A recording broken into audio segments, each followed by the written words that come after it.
El Club Natació Granollers continua recollint els fruits de la seva espectacular pedrera.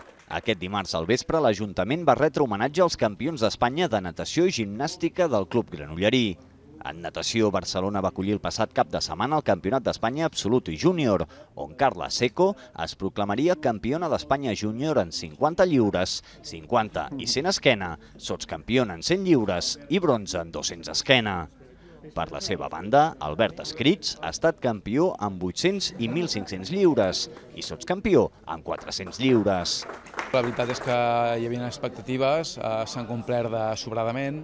L'Albert era el segon any que estava en el CAR i era un any difícil perquè tenia que millorar marques que havia aconseguit l'any anterior, en el qual era complicat millorar-les, ha treballat moltíssim i al final s'ha vist la seva recompensa quedant campió d'Espanya amb 1.500 i 800 lliures. La Carla era el primer any, s'ha adaptat molt bé, al principi li va costar una miqueta, però hòstia, acaba la temporada molt forta, molt forta. En gimnàstica artística, Càceres seria l'escenari del Campionat d'Espanya el passat cap de setmana. Els gimnastes granollerins aconseguirien 8 campionats, 7 sotscampionats i 8 bronzes.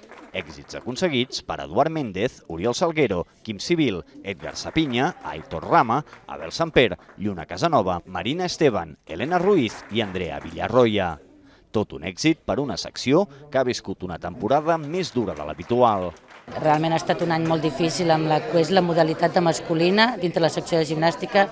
Ens vam quedar a principi de temporada sense entrenador, ens va costar molt de trobar i després d'una lluita de diferents canvis, de fer desplaçaments a Mataró per continuar els entrenaments i tal, aquests nens han fet medalles i nosaltres això ens compensa moltíssim tot l'esforç que hem fet. I després les nenes també, les nenes han seguit treballant amb la seva entrenadora, Elisabet Valle, i la veritat és que han fet una gran actuació totes. Una nova demostració de la potència del Club Natació Granollers, que a banda de tenir a les seves files esportistes sènior de nivell, compten amb una pedrera amb un futur immillorable.